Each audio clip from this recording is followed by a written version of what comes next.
At 95, Clint Eastwood confesses, "She was the only one who could do that to me." For a man whose name is synonymous with strength, control, and unshakable resolve, those words landed like a quiet thunderclap. Clint Eastwood, born in 1930 during the Great Depression, built his life and career on resilience. From his early days moving across California to his breakout role on Rawhide, Eastwood learned how to survive, adapt, and stay guarded. That guarded nature became his trademark on screen, whether as the man with no name in Sergio Leone's revolutionary spaghetti westerns or as the uncompromising Dirty Harry Callahan. To audiences, he was untouchable. But behind the legend, there was one woman who reached a place no one else ever could. By the 1970s, Eastwood had already reinvented the Western, dominated the box office, and begun shaping Hollywood from the director's chair. Films like Play Misty for Me, Unforgiven, Mystic River, and $1 Million Baby proved he was more than an action star. He was a filmmaker unafraid to explore regret, violence, and moral consequence. Yet while his professional life soared, his personal life grew increasingly complex. Known for his many relationships and fiercely private nature, Eastwood carefully controlled the narrative of his life. All of it, except one chapter. That chapter began in 1975 when he met actress Sandra Locke on the set of The Outlaw Josie Wales. From the start, their connection was intense. Locke was not content to stand quietly beside a Hollywood giant. She challenged him creatively and emotionally.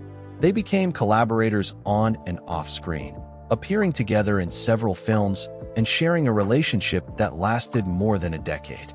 With her, Eastwood was no longer just the stoic icon.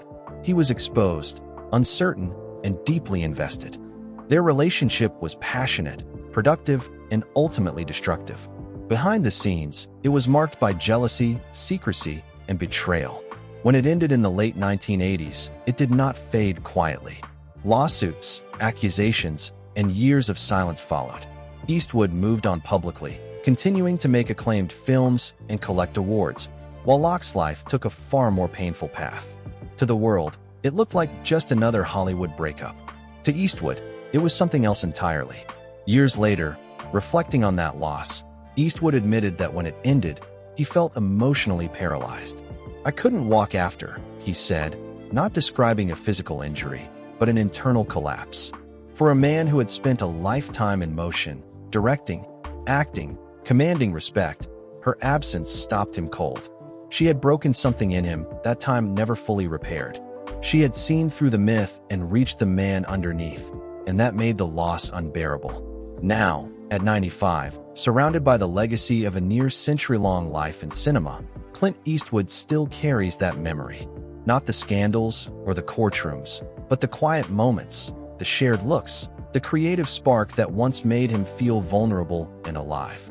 "She was the only one who could do that to me," he said again, softer this time. And in that confession, the unbreakable icon finally revealed the one wound that never healed. If you enjoyed this deep dive into Hollywood's untold stories, make sure to like the video, subscribe to Golden Age Chronicles, and turn on notifications so you never miss a new chapter from cinema's greatest legends.